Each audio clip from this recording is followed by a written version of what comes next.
Hello বন্ধুরা, welcome to my channel. কেমন আছো সবাই? আশা করি ভালো আছো। আমিও ভালো আছি। নতুন একটি বছরে অনেক অনেক শুভেচ্ছা ও ভালোবাসা। তো আমার ভিডিওটা তোমরা দেখতে থাকো। এখান থেকেই শুরু করছি।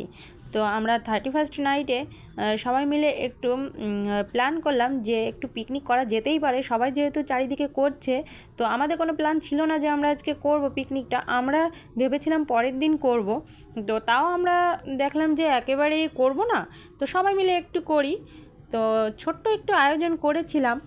তো জাস্ট চিকেন ছিল, লুচি ছিল, আর ছিল বেগুনি। তো এটা দিয়েই আমরা পিকনিকটা সারলাম। তো দেখো, চিকেনটা জাস্ট হয়েছিল না, এতটা টেস্টি হয়েছিল কি বলবো তোমাদের। আর পিকনিক করব, যে আনন্দ করব না সেটা তো হয় না না। তো একটু নাচ গান করছিলাম, নাচ গান করে তো তোমরা দেখতেই পারবে সেটা। আর ভিডিওটা একটু স্প্লিটে দেওয়া হয়েছে, কারণ অনেকটা বড় হয়ে যেত, তো সেই কারণে। তো কোনো ভুল হলে তোমরা একটু ম্যানেজ করে নিও। আর আমার এই ভিডিওটি ভালো লাগলে অবশ্যই একটা লাইক কমেন্ট শেয়ার করে দিও। তো দেখা হচ্ছে পরবর্তী আরেকটি ভিডিওর সঙ্গে। ততক্ষণে সবাইকে টাটা।